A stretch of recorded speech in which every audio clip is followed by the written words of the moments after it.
It's all right. It's all right. I feel that way too. We feel that way together, okay?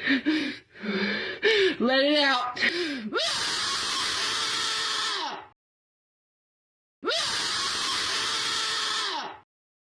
Sopranos? It's The Sopranos, for which she received the Primetime Emmy Award for Outstanding Supporting Actress in a Drama Series in 2004. Other notable shows she's appeared on include Desperate Housewives, Joey, Sons of Anarchy, and Shades of Blue.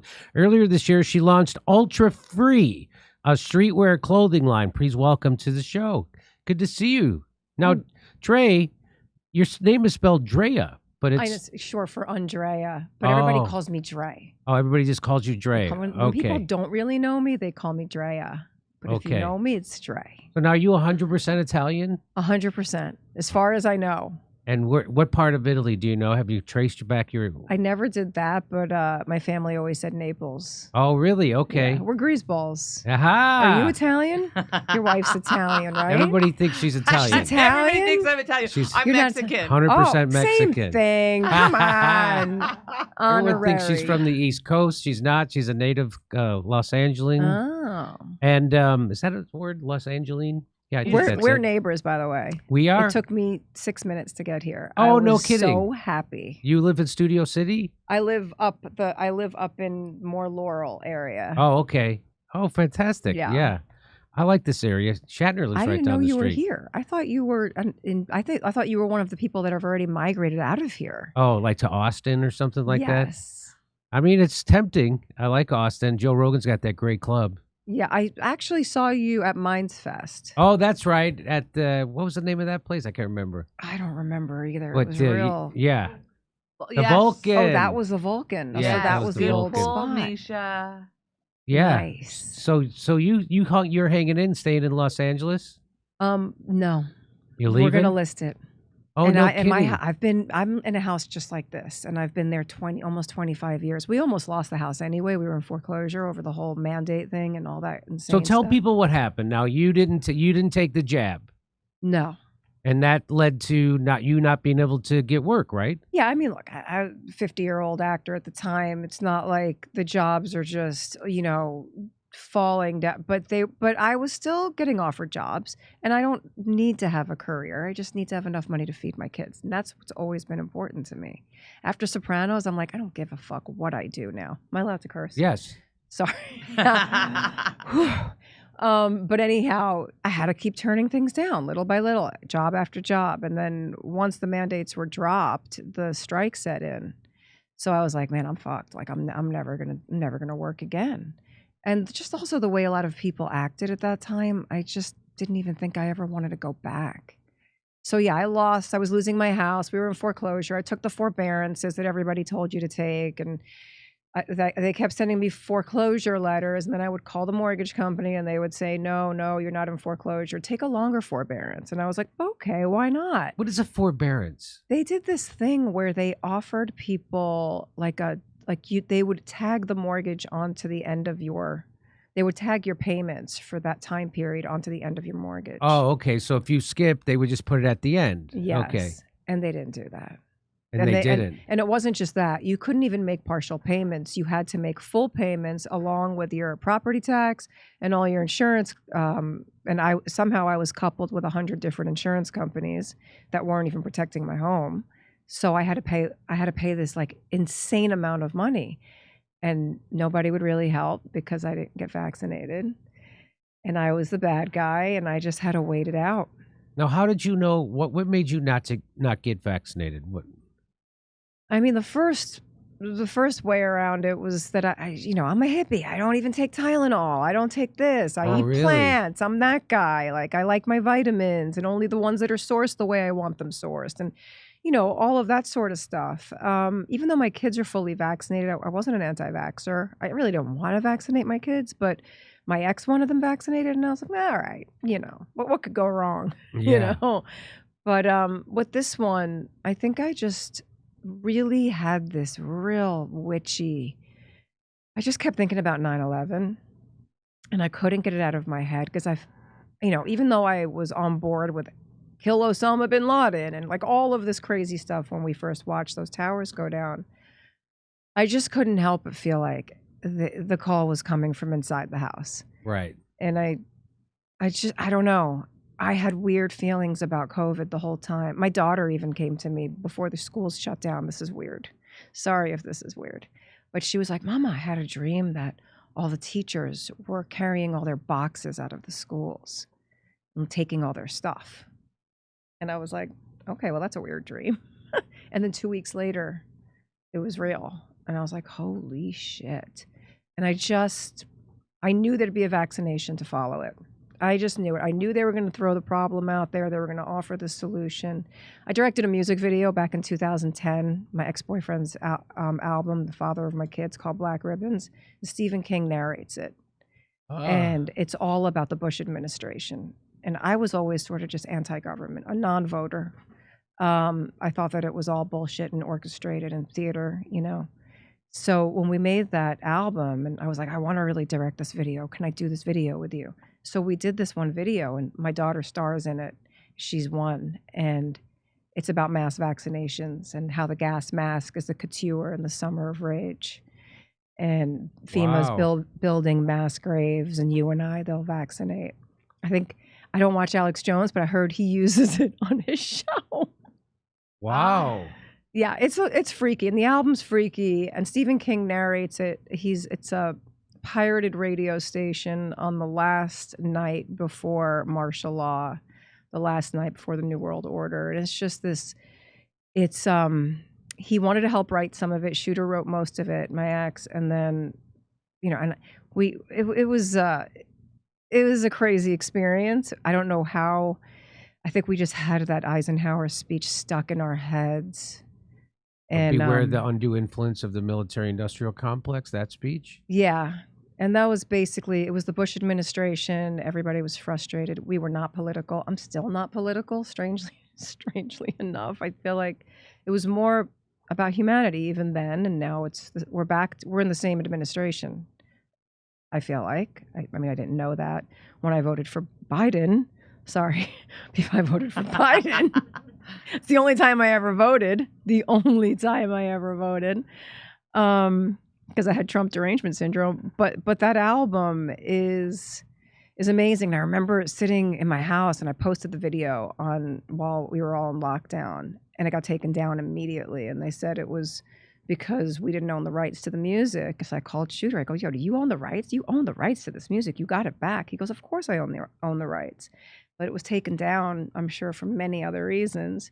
And that was that. But I thought about, what would Stephen King do now? Would he narrate it now? Because it's the same administration. Of course not. Fuck no. No, Stephen King has lost his mind. I know. A lot of them. We lost a lot of them. We lost a lot of good people. The only one who will apologize is Tim Robbins. Oh, was he out there? So Tim Robbins apologized too? for, and he talked about, I was wrong, and treated people not correctly, and he owns up to it, and he was outspoken. He was outspoken. So but nobody else, no one, even especially my comedian friends, they all want to memory hole it, right? And they don't want to.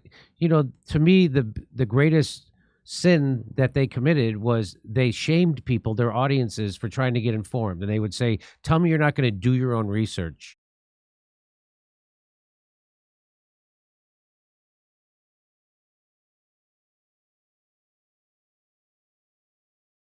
Yeah. So what you're telling people is stay ignorant and blindly trust authority. Don't ever be skeptical of authority. That's what comedians were telling their audience. And none of them are apologizing for it. I'm talking about big comedians with specials, right? The top comedians in the country with specials that said that shit.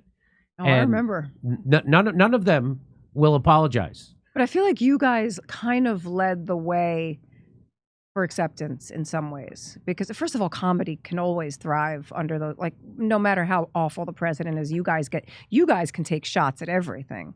But it was the first time in history that everybody backed off. Yes. And that was wild. But the good ones, I like what Brett Weinstein says about all of the about how all of these, and he said it more about people in institutions, how all the people that were free thinking kind of got pushed out of the institutions and created this kind of coalition of free thinkers. And he's like, I like our odds. And I feel like that happened with you guys too, with the comedians. There aren't any actors that are out there that care about fucking anything. No. I mean, literally, this is a shirt for them today. So- Numbed out is the new normal. I will never act again as long as they don't put me in the category of an actor speaking about politics, because there's nothing I hated more than watching actors talk about politics. And now musicians too. I used to love it. Now I'm like, Neil Young, wow. There was a guy who used to be an executive producer, a hilarious comedian, great writer on The Simpsons. And he's one of those guys with those bits about, don't be stupid, take the vaccine. He said, he had a bit about, he said, my brother doesn't want to take the vaccine because he doesn't know what's in it. He says he doesn't know how it works. And it's like, he says, you know what? I don't know how my zipper works, but I trust that my dick isn't hanging out when I'm at the Starbucks. Hey, you don't have to trust that your dick is, you just can look. You just go like that. You don't have to trust. That's the dumbest joke I ever heard in my life, and people were tweeting it out. This is genius. No, you're telling people to stay stupid, to don't look into medical. So I don't know if you've ever had a medical problem in your life, but I had a big one. I almost died. And what they tell you always, you have to get a second and third opinion. Of course. You have to get as informed about your situation as you can. And then who makes the decision? You make the decision on which doctor is right. Because doctors always contradict each other.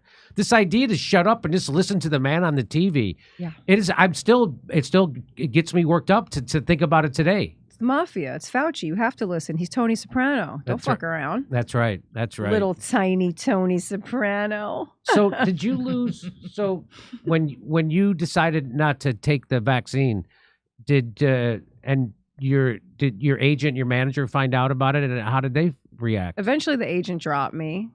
You know, it was fine. I didn't give a shit, really. I mean, I was about to leave anyway because I knew I wasn't going to act again by choice. It wasn't even, I didn't even care. You know, I was like, I lost everything.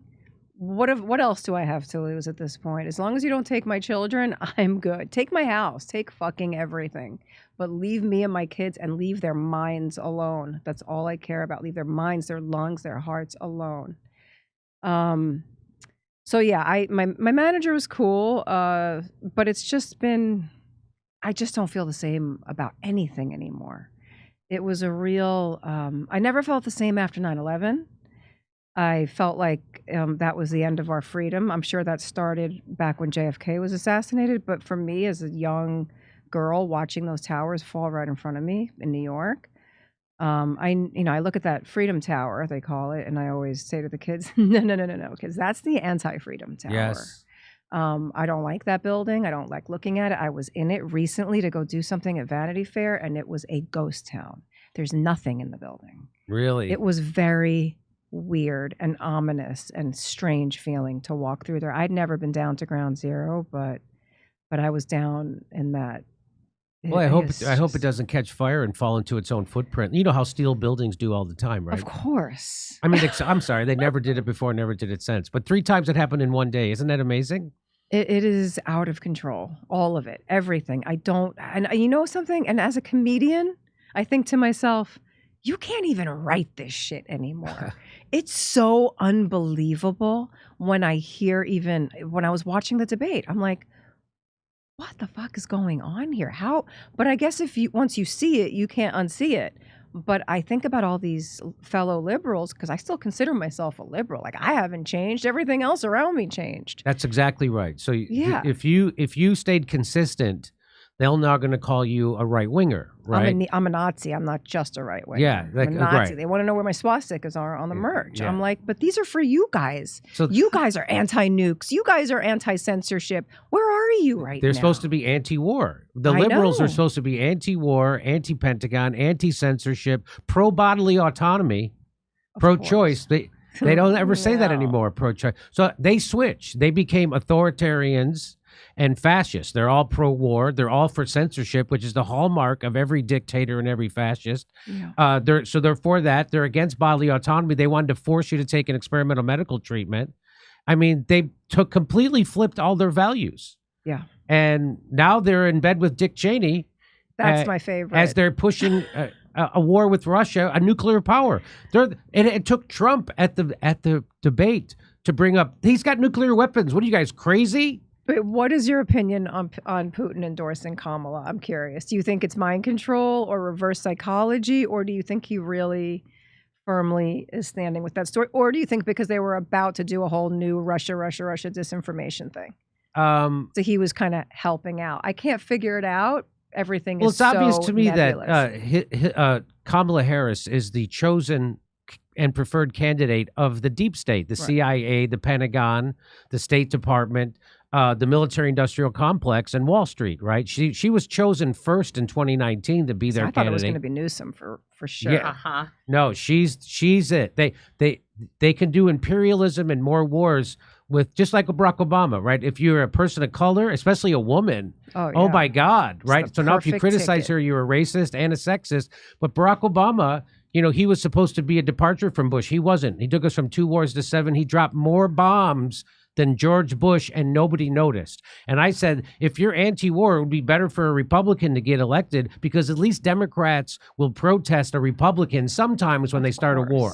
But nobody ever protested Barack Obama for starting wars and dropping more bombs than George Bush. They didn't even notice. The most clever play of all time. That's to switch it over from Bush to all of the. That's right. The Democrats. So you go from this Dick Cheney, George Bush, obvious evil, to Barack Obama, who you think's going to be, he's a black guy. He's not going to be a tool of Wall Street and the military-industrial complex and big pharma. Of course, that's the best. He's better. Perfect. He's better at that. In fact, I have a.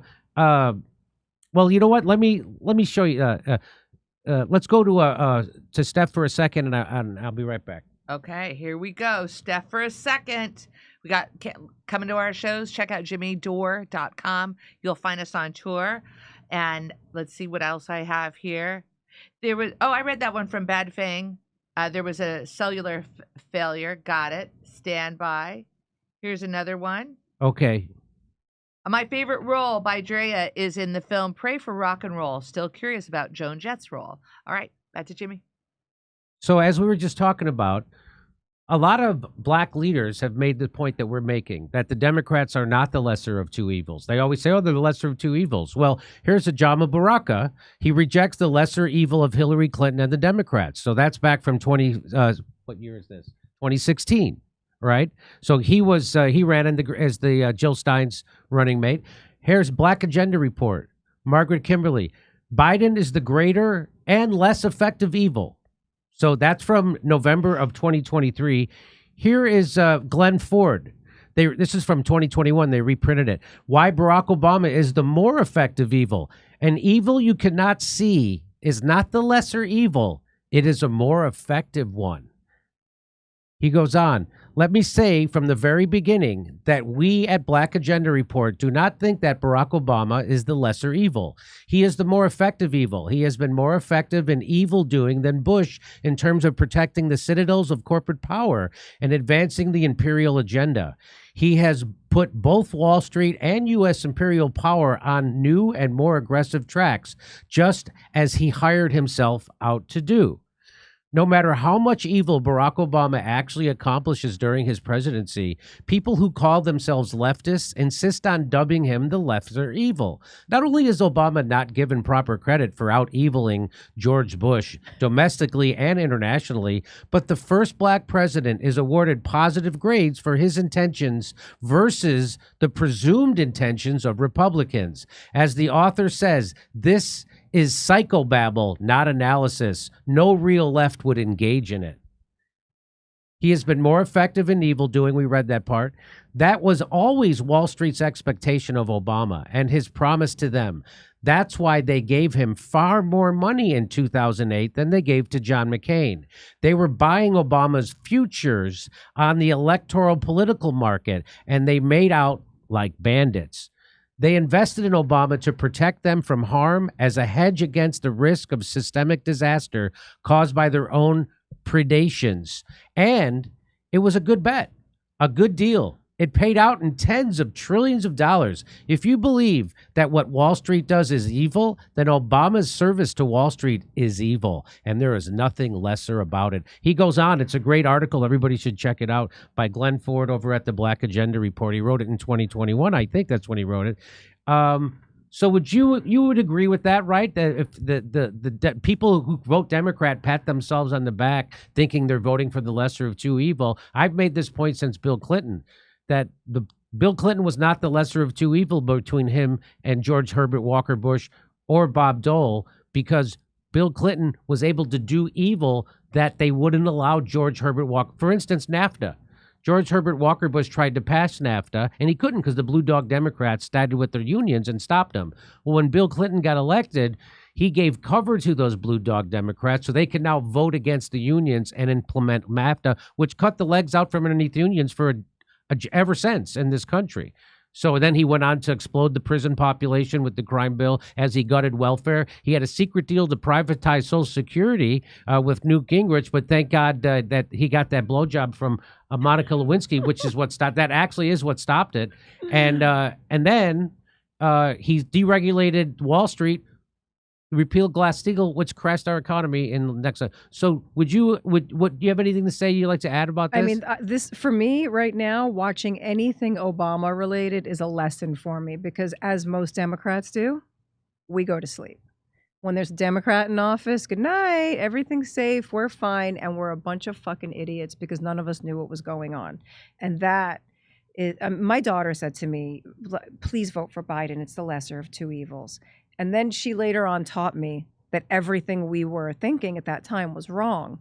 And then I went back to my old Bush and realizing that these were all neocons. Everybody, I was right from the beginning. Everybody was lying, and but the Obama thing, I really stayed away from that because I felt like it wasn't my place, and I was afraid, I think just like the rest of the world is afraid to speak out about anything. I would have never spoken out back then about anything. I wasn't interested in it. And it didn't feel like the threat was as ominous as it is right now. And the lies hadn't had a chance to fully emerge the way, I mean, now with the way technology is, we're getting bombarded, we're being censored, but there's still stuff coming through the cracks nonstop. So there's really no way around not recognizing. My daughter sits around and listens to all of the positive Obama stuff and then all of the negative Obama stuff because she's trying to understand it. She's a kid. She's a little kid. And I'm like, wow, why are you even, is that Obama I hear? And she's like, yes, I need to understand both sides of everything right now. Wow. You know, because it's the race is involved. And I think back when Don Lemon, as Tucker likes to call him, was on TV saying, during the whole BLM thing, it's all your fault. Everybody at home, it's your fault. It's your fault. My daughter's a little kid. She goes, Mommy, am I racist? All her friends were black and Hispanic. I was raised by a Nicaraguan woman. I was like, they're really telling us that we are. So I don't know. Do we listen to this television or do we shut this fucking thing off?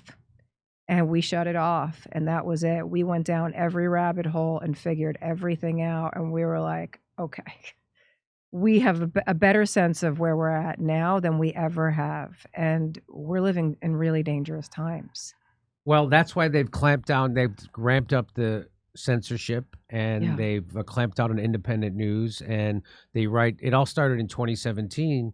They did a thing called Adpocalypse. So the New York Times had written this article about, all these YouTubers are radicalizing your children, and they're all Nazis and white supremacists, and they're spreading misinformation and fake. And YouTube freaked out, and so they didn't want their advertisers to pull their advertising, so they completely ratcheted down independent news. So now we have an anti-algorithm on us now. I used to get bigger views when I had 200,000 subscribers. Now I have 1.5 million subscribers. I used to get bigger views back then often. They would feature our stuff because if it was a video that was about current events and it was popular, they'd put it on the front page. They never. So now so what YouTube does now is they push viewers towards what they call reliable news sources. And that's CNN, ABC News, MSNBC, Fox News. Nobody ever used to come to YouTube to watch that. They would come to YouTube to watch independent news, but now they're fed that. I come to you to watch the news now, Jimmy. I come to you and all. And I mean, you have Mike Benz on here all the time. I mean, you have all the good guys. I'm very proud of the show, and I'm proud of the people who are willing to come on the show. And I want to so you stopped acting, and a lot of it was because you wouldn't take the jab. You lost a lot of. Did you lose a lot of friends? I lost people's. People think I'm crazy. Yeah, You know, of people course. still think I am. You know, Yeah. it was okay when I was supporting Kennedy, but now that Kennedy's over there with Trump, all eyes are on me now. You know, and Yeah. I'm like, wait till you see what I'm gonna do. You fucking maniacs! You guys are the maniacs, not me. You know? Oh, everybody's so excited that there's a woman in the house and she's black, and it's like, and nobody voted for her. I just fell asleep. What you know, I really, my question is, how do we convert more liberals? Because I mean, the Rescue the Republic, which I know you're a part of, Right. which is Brett. I was asked to tell you to promote it today Okay. by Kennedy's team, and how do we? There's all Democrats on that ticket. There's mostly ex-Democrats that are there. Or as I said on Fox last night, he goes, so is there a big conservative movement in LA but they're being silent? And I was like, no, all the liberals are hiding in the conservative movement right now. We are, I feel like. It's a safe place. We have more like-minded people around us. I mean, I'm socially super liberal, but all the others, they use that as a weapon. So how do you get, I feel like they've been hypnotized. How do you bring them back? How do we bring them back to, Well, if you to the can't, center? I have no idea, because I've been trying since Hillary Clinton got lost to Donald Trump. I've been trying to, the whole country loved Donald Trump, and I'm going to show you a video in a minute to prove that. He was, I make the case, he was given his own network television show for 10 years. Hollywood gave him Emmys. They all golfed together. Their kids are best friends. They all went to each other's weddings. They all loved Donald Trump. Yeah. Oprah said they should run for office together. Oh, when he's massaging Joy's shoulders on the View. The View loved him. Everybody loved him. So, I know. So what they had to do was turn him into Stalin/Hitler to get you to keep voting for their tools of the military-industrial complex. And that's what that is. And that's why they did Russiagate. That's why they did January 6th. That's why they impeached him twice. That's why they're doing 91 felony indictments. Really? Not one of them about January 6th. Isn't that interesting? Not one. Because they don't want to take that. Right. They want to take that. But so now I just want to let people know that you have a T-shirt company. Right? Yes, we have a T-shirt company. I couldn't act anymore, so this is how we saved our home, and among other things that I won't talk about here. Just kidding. Ultra free. That is the spine. Have a backbone, motherfuckers. Have a backbone. Council for Nuclear Disarmament. Because there's a lot of alien talk already. There'll be more. So I'm sure there's going to be more very soon when they have all kinds of different T-shirts. What is this one? Make Freedom. That's our MAGA shirt. That's Make Freedom Psychedelic Again. Make Freedom Psychedelic Again. Because I feel like the whole movement now on the right is just Christians and country music, and the kind of the arts have sort of, I feel like the American dream is on hold. Well, the arts have lost their mind, especially during COVID. Well, it was Trump and then COVID. And they're the word. They became fascists. They became the thing they think they're fighting. I know. And nobody will antagonize anybody through art, through visual art, painting, film. Everything's predictive programming now. I mean, even The Simpsons, when you mentioned The Simpsons, I mean, they've been predicting shit forever. I mean, I'm sure they have a playbook there too. So you also have hats. Here's hats, ultra free. Yeah, so it's for the people who are still rock and roll, Defund the media. That's a collaboration. Yeah. Here's another one. Ungovernable. Oh, I like that one. I like these. Yeah, those are from a girl who we're carrying her stuff on our site, made in New York. Okay. But it's easier to get them from us. So this goes into, in Florida, the Ron DeSantis, who I don't agree with on almost anything except some of the stuff he does about COVID. He was way better than they were in California, for sure. Yeah. He gave people monoclonals. He didn't tell people to. So you remember this? This was back in January 24. Florida Surgeon General wants to halt the COVID-19 mRNA vaccines. The FDA calls his claims misleading. Really? My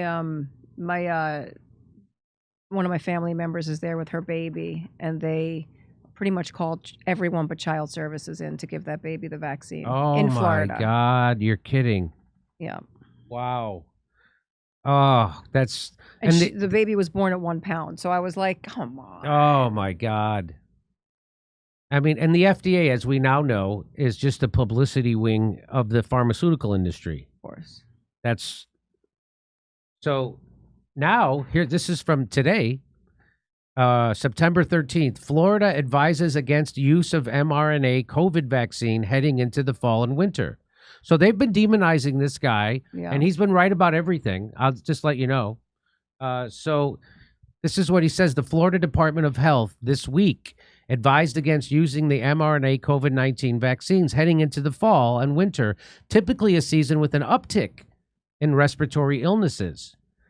The department said that for those 65 and older with underlying health conditions concerned about COVID-19, providers should prioritize patient access to non-mRNA COVID-19 vaccines and treatments. This is what they're saying. Florida Surgeon General Joseph Ladapo, really, Surgeon General? When was the last time he did a surgery, and when was the last time he led troops into an operating room like a general? If you can't answer these questions, okay. Florida Surgeon General Joseph Ladapo said in the new guidance for Floridians should prioritize being active, minimize processed foods, prioritize vegetables and healthy fats, and spend time outdoors to improve vitamin D levels. Wow, this guy sounds like a Nazi. This guy, what is this? Clearly this man is a snake oil huckster. Oh my Am I right? God. It is I mean, wild. is he trying to trick us into taking better care of ourselves? We all know mankind has survived through the millennia because of pharmaceuticals, Dre.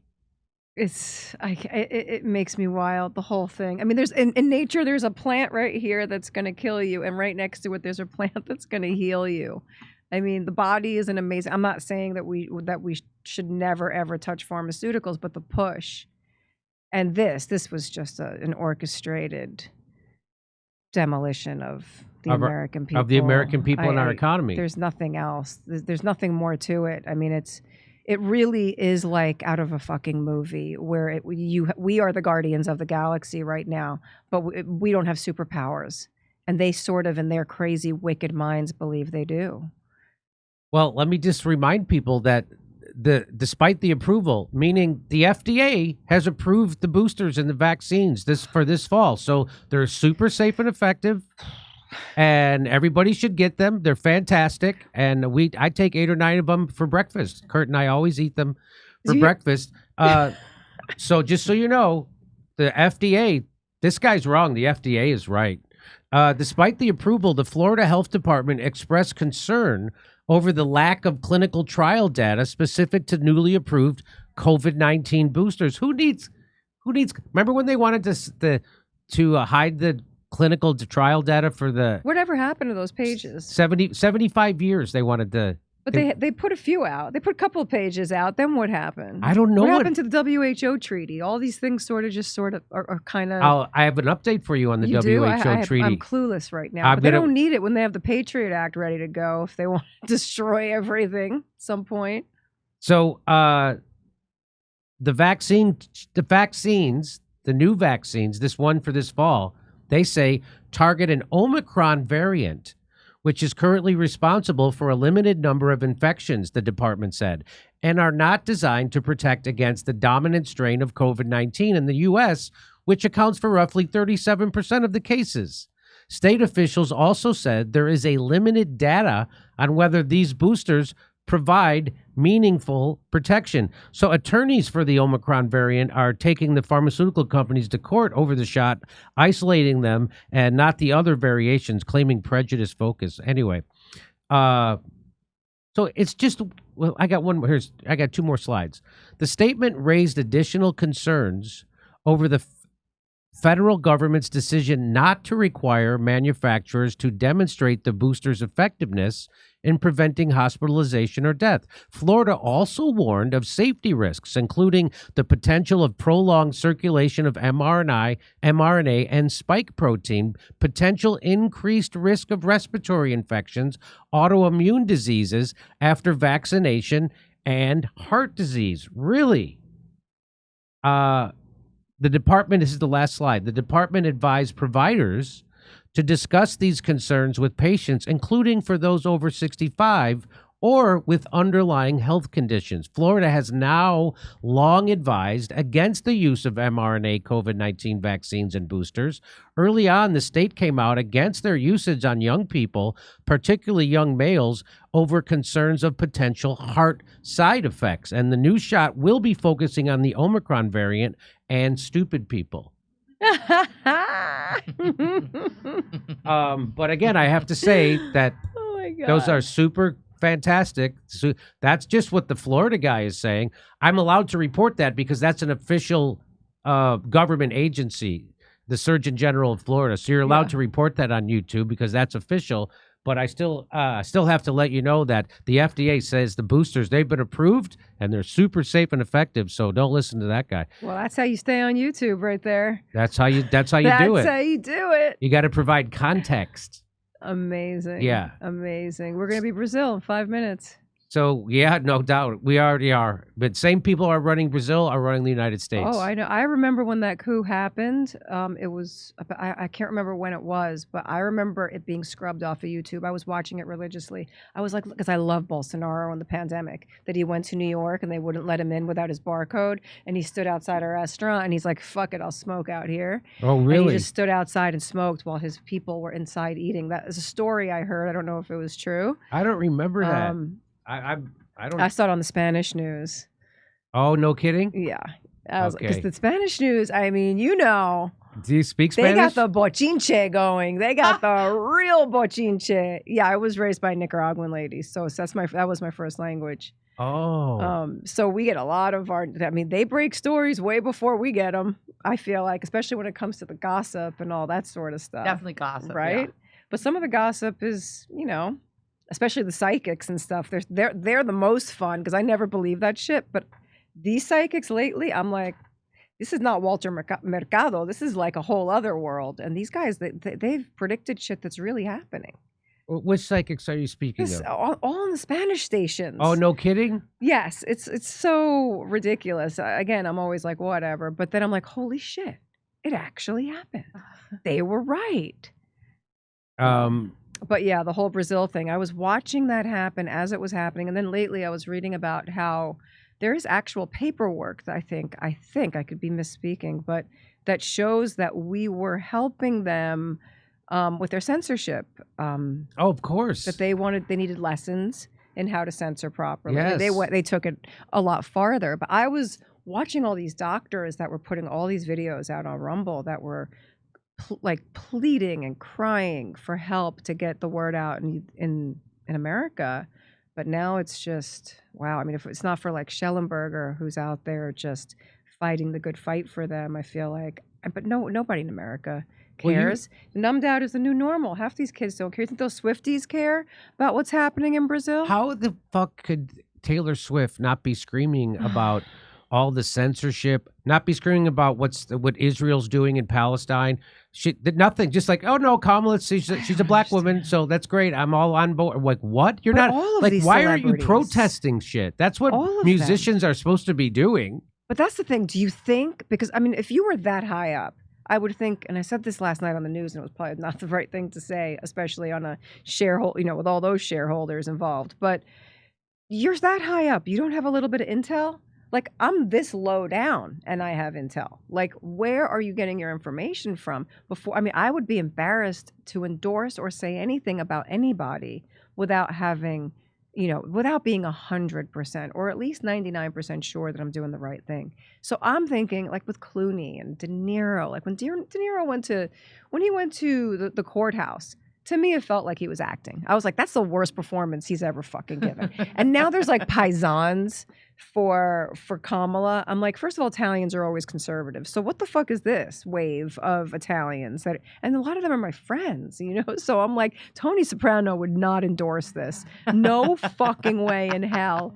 But I don't understand how these celebrities are not hip to the fact that they are aligning themselves with terror, with the continuation of the war on terror. But the terror now are our children's minds and bodies, and like it's way beyond that. I mean, it's so deep. There's so many layers to this onion. It's impossible to peel it. But if they only knew how Ukraine started, they don't. They don't, and they're out there with their little Instagram Ukraine buttons, and I'm like, yeah, I'm for the Ukrainian people too. But do you even know what the fuck is happening? Yeah, and the Ukrainian don't. people are being used as cannon fodder in a proxy war between the West and Russia. It's an economic war, and we provoked it. Yes, 100%. And I just, every time, you know, there's this and that and the other thing, and I'm like, do you guys know who Victoria Nuland is? Like, just go listen to the phone calls when Biden was the vice president, right. and he's going there. I mean, they're operating a coup there.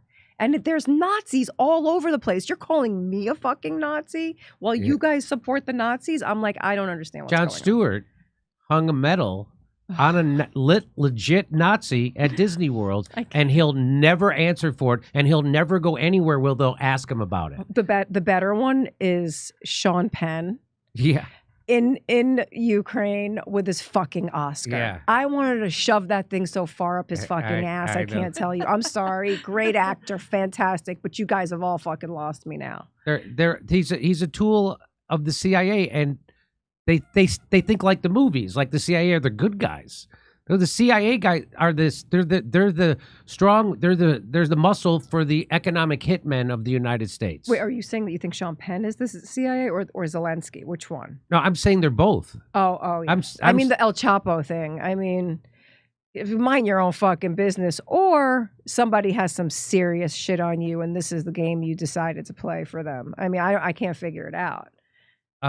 Sean Penn he doesn't seem like the sharpest knife in the knife thing, and I think he's easily fooled. There's lots of actors who think it's cool to wear a CIA hat.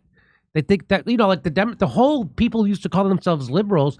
Because of Trump, they fell in love with the FBI and the CIA. They know the FBI. Their whole history was infiltrating lefty organizations and destroying them, right? Yes. Whether they're black organizations, white organizations, or worker organizations, that's what they do. And all of a sudden, because of Trump, they just became every bad thing they love the FBI. They love the CIA. The CIA are nothing but the strong arm for economic hitmen. And they've started every war. How many coups have they done? How many people are dead because of them? And then now they wrap themselves in the gay pride flag. I know. It's not so much different because I live in Laurel Canyon.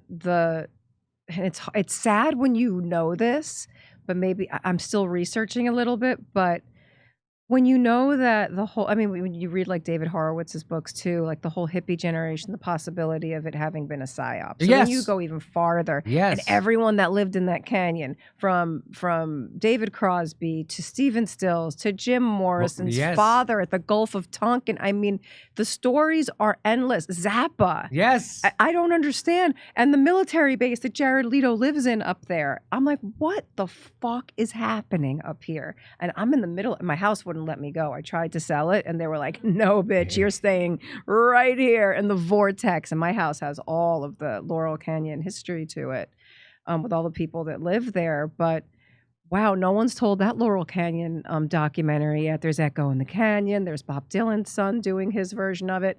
Wait until I do my fucking version of it. What's that book you were reading, Steph? Isn't it Chaos? Chaos. And that's a big one. That's and then there's the Manson other one, the Laurel Canyon. I'll look at the title about the The Laurel Canyon. Weirdos of Laurel Canyon, I think it is. I'll see It's what a it little is. one. It's But a little book. I was reading it on the airplane and I was like, oh my God, the fucking list never ends. I'm out of breath right now. How many more of you? Manson.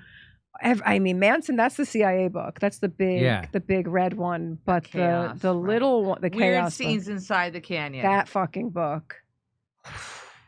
What is it called? Weird scenes inside the canyon. Weird You know, scenes inside it started to make sense that Neil Young would come out and bash on Joe Rogan about freedom of speech after I started reading that book. I was like, oh, these guys are just a bunch of fucking assholes, every single one of them. And I love music, so it's heartbreaking. And our whole Make Freedom Psychedelic Again movement is about, it's the only way to get through to liberals is that the Woodstock movement. And if you ever told them that it was used, that was used to destroy the minds of young people at that time and to keep everyone quiet, even though they were raging, there's just so much. It's just MK Ultra all day long. Well, you know that Beatles song, say you want a revolution. Well, we all want to change, but that was an anti-revolution song. It was like, oh, shut up. That's what the message of that song was. Oh, get over yourself. I know. Everywhere, yeah. But at the same time, I do think that if John Lennon were alive, and some of them, I do think that if some of them were alive, they'd be like, "What the fuck is happening?" Well, certainly not Paul McCartney. No. Well, he's still here, and he is indebted to Live Nation, I guess. Oh, is that it? Okay. No, I don't know. I'm just being a smart ass, but I mean, a lot of musicians I heard would not endorse Kennedy over Live Nation. Because they don't want, they still want to tour. And I'm like, but you people are 90. Like, the country is in trouble. Why Forget does Live about your Nation fucking give a shit career. about Robert F. Kennedy? I guess look at the shareholders, maybe. That's always the answer. Go look at the shareholders. I don't know. I know people who are high up in Live Nation who secretly told me they didn't get vaxxed. Oh, I'm sure. Yeah, but they had to keep it a secret. But every one of my friends that worked at the Garden had to. Tripled. It's just not fair. Neil Young, before COVID, this is why it's so crazy that he would slander Joe Rogan the way he did. He used to do protests against GMOs in food. I couldn't even go to his concerts anymore. I was like, you know what? This is going too far now.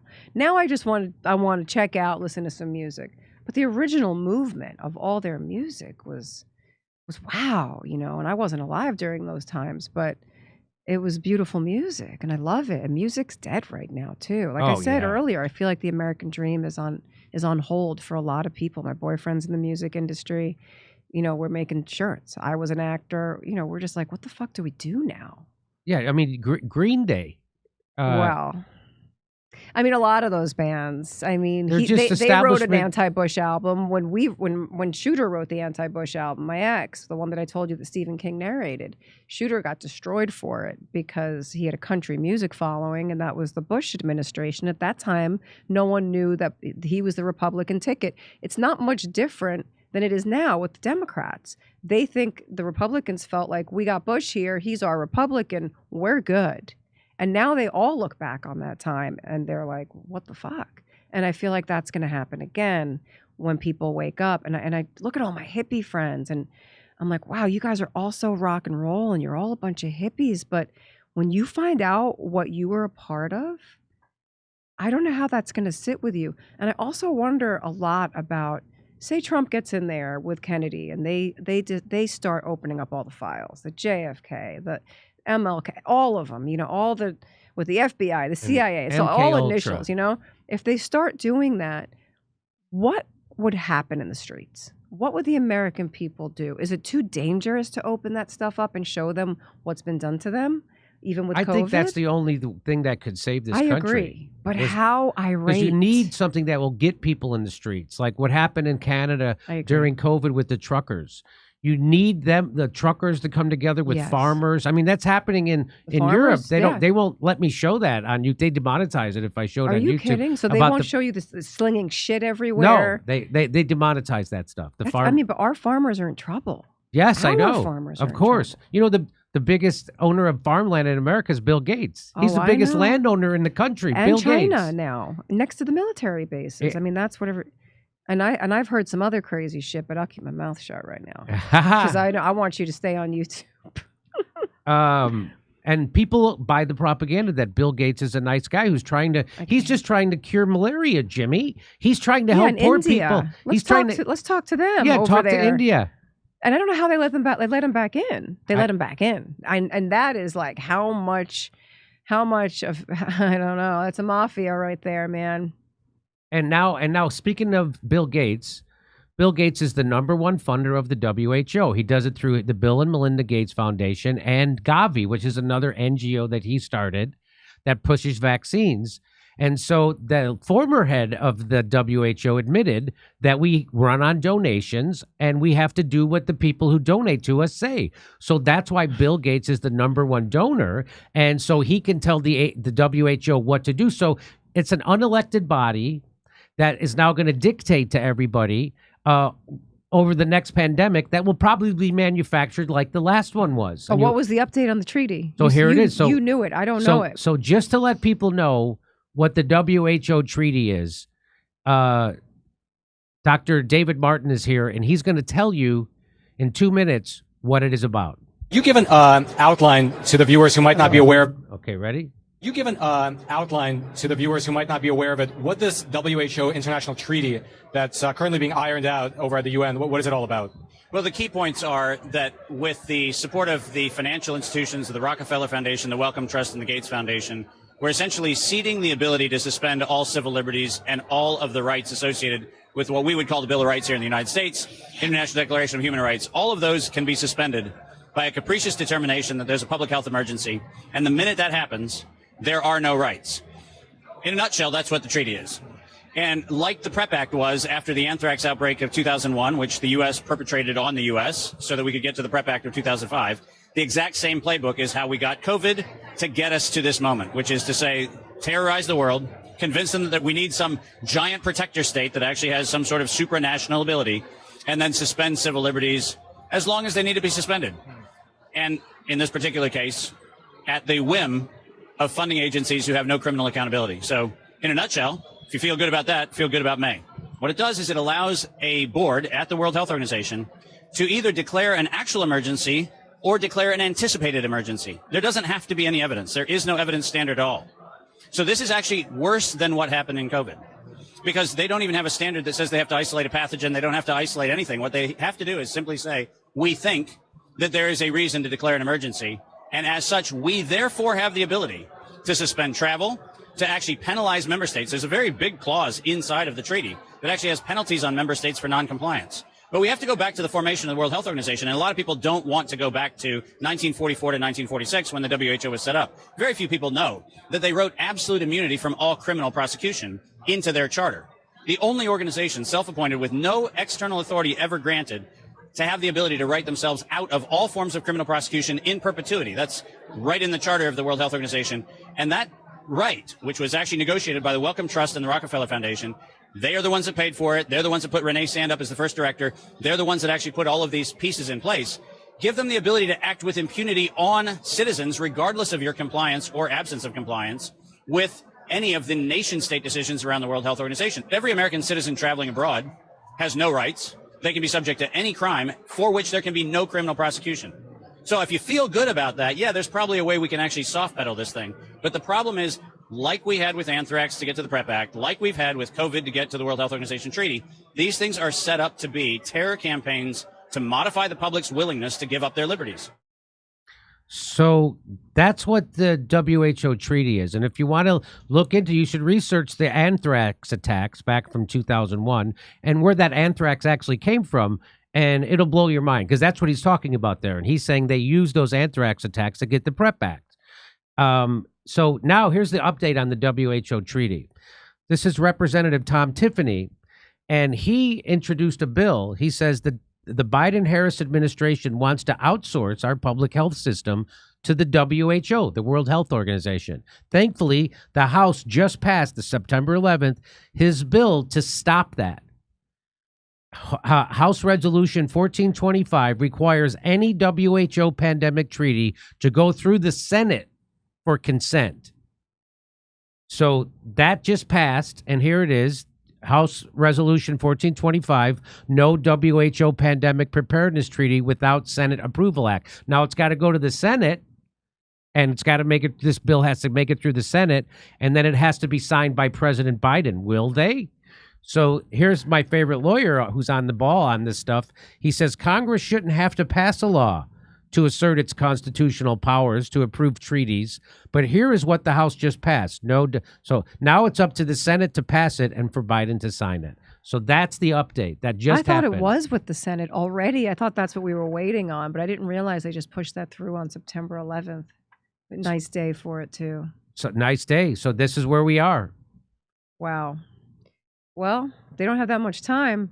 They're going to have to weekend at Bernie's, pick him up, get his hand up there. Aren't you surprised that made it through the House? I am. I'm surprised because most of the politicians are completely bought and sold, right? And they don't represent the people. It's all theater. It's all theater. They're there when there's a session of Congress.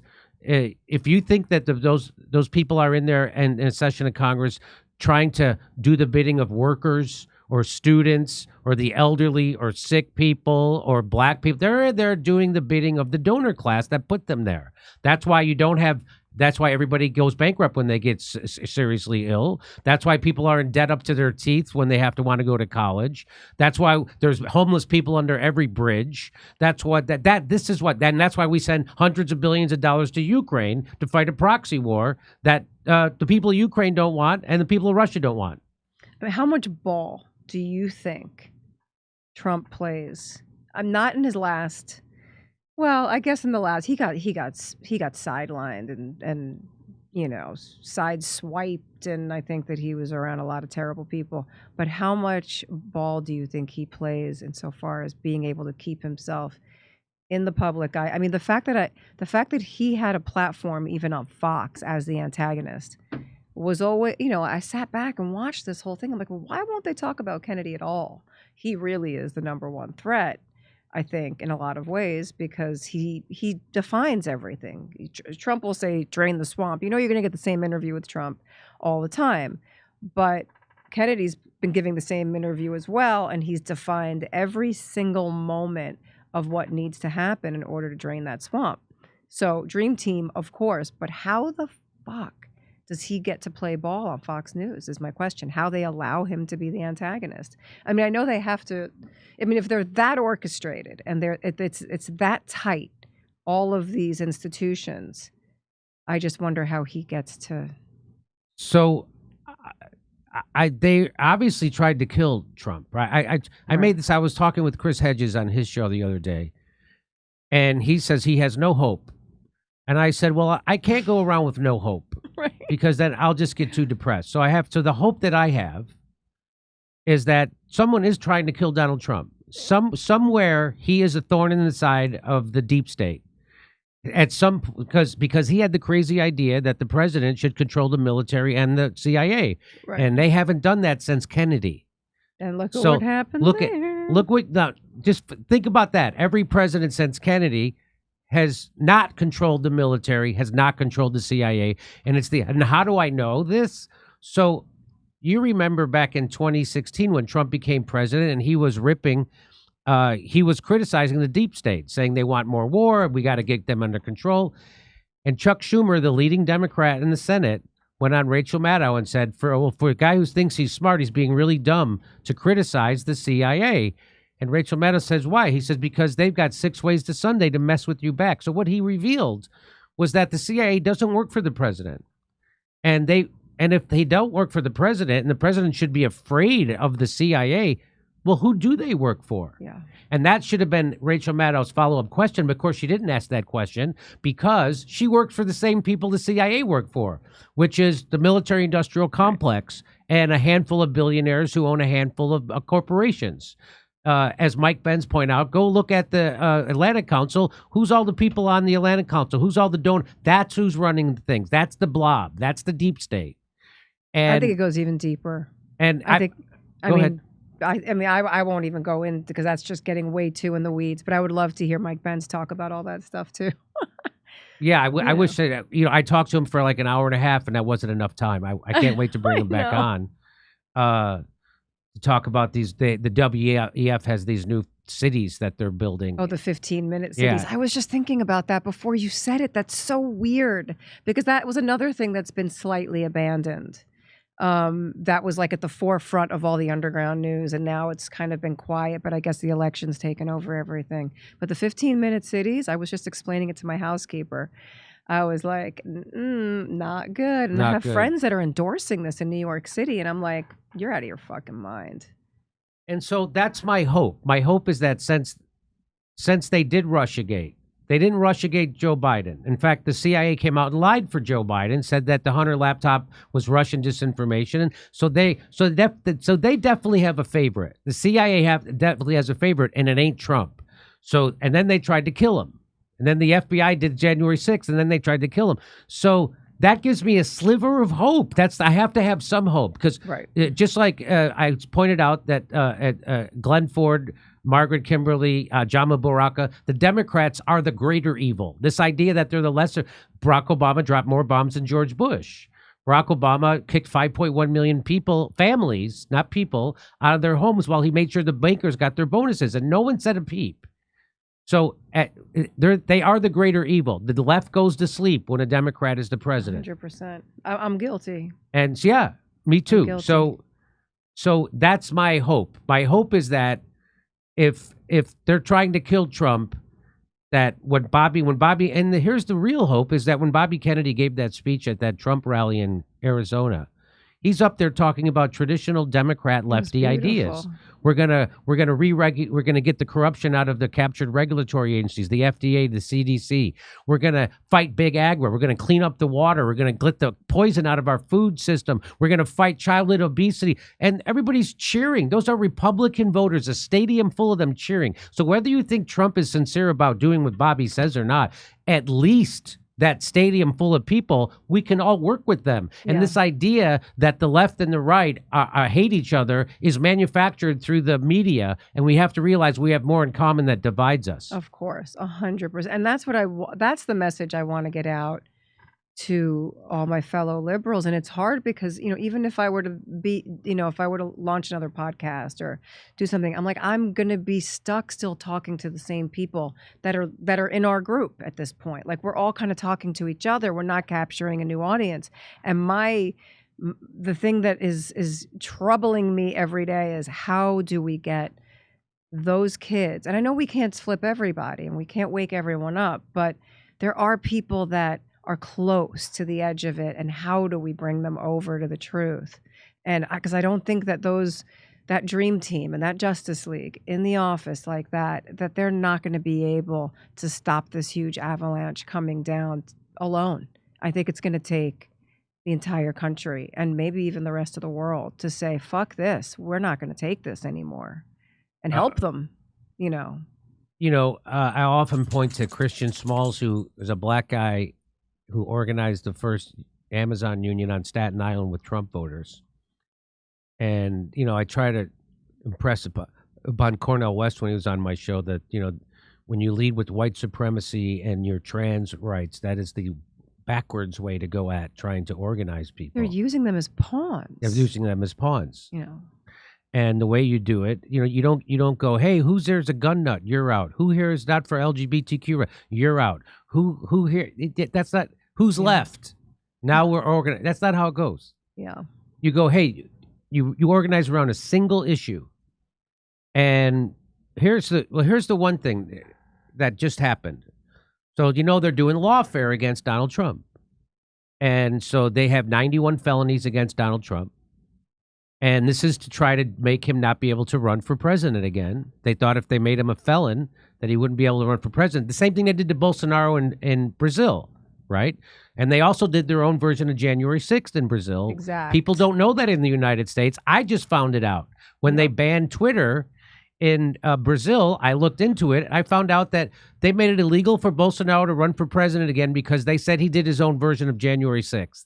Yeah. Is the exact same playbook, and the CIA is helping run Brazil just like they're running the United States. It's the same Western economic hitmen. So this happened. Donald Trump prevails again. Oh, there are. Where? I don't. Hang on. Are you kidding? Oh, here it is. Donald Trump prevails again in Georgia criminal case as the judge orders 2 of those charges dismissed. That's real. A Georgia judge has dismissed 2 counts of conspiracy against Donald Trump in the case accusing him of interfering in the state's 2020 election results. Judge Scott McAfee Thursday ruled that 2 of the 10 counts remaining against the former president and the 2024 Republican nominee must be dismissed because they relate to the alleged federal crimes that are outside the state's power. The charges of conspiracy and filing false documents, or counts 15 and 27, were tossed out. The 2 dismissed charges are tied to allegations that Donald Trump and his co-defendants gathered a slate of phony presidential electors and then filed a civil lawsuit in federal court fighting the election result, which contained lies. One of the dismissed charges accused Trump and others of trying to overturn Joe Biden's win in the Peach State by attempting to file a forged certificate of the votes of the votes of the 2020 electors from Georgia, making it look like Trump actually won. One count of criminal attempt to commit filing false documents was also thrown out against Trump allies lawyer John Eastman and Georgia elector Senator Sean Still. McAfee, in another ruling Thursday, said the charges of racketeering against Trump and the rest of the co-defendants could proceed to trial. Racketeering. It always makes it sound like he's screeching around a corner, hanging outside of a 1934 Roadster, holding a Tommy gun and shooting out store windows. Isn't that what it sounds that's like? some Soprano shit. He's a racketeer. Just listen to that racket. Yeah. So 3 other counts against Trump, who was initially hit with 13 charges in the indictment, were previously dismissed. After McCaffrey ruled in March that the counts connected to the defendants allegedly getting Georgia officials to violate their oaths of office were not specific enough. The case has been in limbo while Trump's lawyers ask a state appeals court to boot Fulton County District Attorney Fani Willis, who is the most corrupt and lied under oath right in front of everybody's eyes, from the case because of her admitted affair with special prosecutor Nathan Wade, who was later ousted from the case. Still, and Eastman's cases are not on hold as they aren't party to the appeal over Willis. Arguments in the appeals case are slated for December, meaning the trial will not go forward against Trump until after the November 5th presidential election, when he'll face off against Vice President Kamala Harris. Now, this is another... Mike Benz talked about this, that they have this thing called transitional lawfare. Yes. And that's prosecutions. And that, so what they do is after they overthrow a government, the CIA. But January 6th was same thing. Now they go in and they tell them, here, you need to prosecute all these people so they'll never be able to get power again. And that's what they're doing to Donald Trump. Like, 10 of his people surrounding him are in prison or been in prison. But when have we done that in the United States aside from January 6th? Only Donald Trump, because he wasn't approved by the CIA and the deep state. Every other president we've had was since JFK. So it's just the coups we perform in other countries so we can take over the world. Right. Man, the karma on this country. Woo. So So everybody we've voted for since JFK has been approved by the deep CIA. state and the CIA. Damn. And but so I know. you don't really get an election. You get to choose between 2 candidates who have already been selected. And how do they get selected? They come up through the parties, and the parties do the weaning. And that's why the Democrats have super delegates. Just what I told Bobby when he came on my show the first time. It was a joke. I was laughing at him. I'm saying, they're never going to let you become the nominee. That's why they have super delegates, Bobby. Why do you think they have those? Not so that guys like you can slip through. And of course, they rigged the primary, and he had to eventually leave the Democratic primary. But the way it was just so obvious. And again, I always go back to how do we get the message out to the public while big media is in charge. Like, I know this is the new normal for us, podcasts and underground shows and stuff, but and again, the Rescue the Republic, that's going to be a big event. That's going to be a great event. How do we get liberals there? How do we get them to come over there and wake up with us?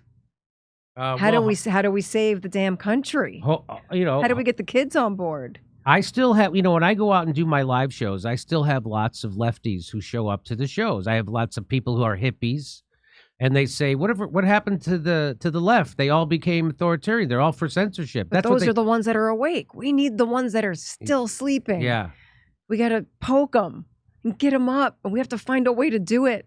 I care a lot. It's a problem. I know. It is a problem. I mean, it's got to come through the workers. It's got to come through union leaders, stuff like that. But the problem is, lots of the union leaders are also co-opted, right? And that Sinn Féin guy, that's what I call him. What's his name? That's not his real name. The UAW guy. There he is. That guy's corrupted. Yeah, I mean, almost everybody is at this point. Yeah, but the head of the Teamsters went for the first time and spoke at the Republican convention, and he's not endorsing any party, and so that gave me a little bit of hope. I don't know much about that guy, but Bobby Kennedy likes that guy. And I know, if anything, I know Bobby's sincere. I agree. That's why. I mean, I was never endorsing anybody for president. I don't really give a shit about that, really, and maybe I should.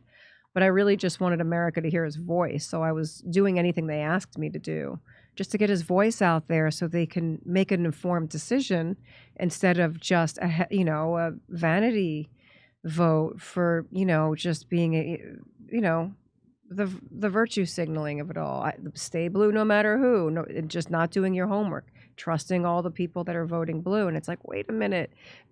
Like you're in a car stopping short, like no, guys, like your kids are walking into oncoming traffic. That's how I feel about what's going on. I feel like all these kids are walking into oncoming traffic. I've had a lot of people. So we have that Rescue the Republic on September 29th. And I'm speaking at. I've been invited. Matt Taibbi's going to be there. Who's a great voice. And if liberals knew he was the voice of Rolling Stone when Rolling Stone was still cool. Yeah. And Colonel McGregor's going to be there, who's very outspoken on the Ukraine war, and he's also outspoken on the Israel-Palestine conflict, like I am. And a lot of people are like, "Hey, there's a lot of those people at that rally are Zionists that they're," and I'm like, "Yeah, well, this isn't a rally about Palestine. This is a rally about free speech. This is a rally, so you can't. It's the same thing they did with the anti-war rally. So when we had the anti-war rally." The Code Pink wouldn't show up to it because some of the speakers, they didn't like what they had said about, they weren't on board with the LGBTQ movement. I'm like, well, this isn't an LGBTQ event. So you have to be able to work with people who you disagree with. It's like what Frederick Douglass said. I work with anyone to do good and no one to do bad. Yes. So if that rally isn't about Israel, Palestine, I'm going to talk about free speech, and I'm going to talk about the free speech of the protesters on college campuses at that rally. And so that's what people should be doing. People should be showing up to that rally and trying to give their speech about it instead of saying, "Oh, yeah, I'd like to save the First Amendment and free speech, the basis of democracy, but not with those people." I mean, they're doing the same thing that Code Pink did to the anti-war. If I don't agree with them on everything, I can't agree with them on anything, which is the opposite of organizing. The foundational principle of actual organizing is being able to work with anybody on anything you agree with. And that's what Fred Hampton showed us. And that's how any successful that's what Christian Smalls worked with Trumpers on Staten Island to organize against Jeff Bezos and Amazon. That you have to be able to work on issues together with people you vehemently disagree with. Yeah. I vehemently disagree with people who are Zionists. That doesn't mean that I can't work with them on something else. If they want to help stop the Ukraine war, I'll work with them. Listen, I live with a man that I disagree with all day long, and we still love each other. You have to be able to. The things you agree on, you have to be able to come together. I agree. And Kamala, when I listen to her on, talking about there's more that unites us than divides us, fuck you. You have done nothing but try and drive a fucking stake between every 100%. single human being on this planet. So don't. It just made me wild. And Trump's just sitting there. He's, and he's getting angry, and everyone's like, he's giving the most angry speech. I'm like, I'd be fucking angry too, man. You know what I mean? I mean, yeah, he gets repetitious every now and then. He's not a man of many words. He uses a lot of the same words, but He has the best words. he reminds me of my dad, man. You know what I mean?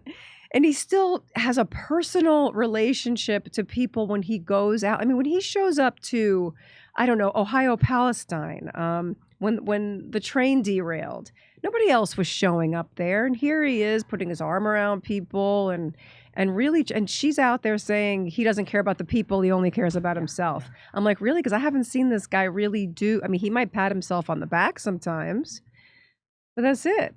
He'll go anywhere for an interview. He went to the Association of Black Journalists in Chicago. He showed up and took those questions from black journalists. You know who didn't? Kamala Harris. Oh, I know. And a lot of the places he goes to, he knows that there's no media coverage. So the coverage we're seeing is social media posts of regular people posting it. So do you? I want to show how they lied about Trump at the debate. It's an amazing video I have. Can you stick around, or do you have to go? Yes, it's my favorite topic. So let's take a break. We're going to switch over to Rumble, and everybody go to Rumble now, and we'll be right back in 2 or 3 minutes at Rumble. Go to Rumble, Jimmy Dore Show. We'll see you there. More with Dre. So you guys.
So we're back. We have our special guest. Thanks for following us over to Rumble. Our special guest, Dre DiMatteo. Am I saying that correct? Is that how you say your last name? I got it. Yeah, 100%. that's good. Good Italian.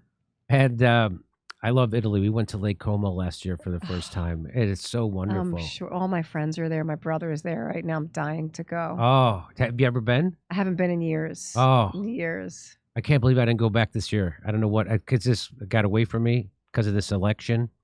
What's that new lake that we want to go to? Garda? The Lake Garda. Yeah, Have you ever been there? I've heard. No. I just saw pictures of it. I'm like, I got to go. The one with the big giant white rock that goes around. Weird. Oh, really? I don't know. I think it is. It's one of the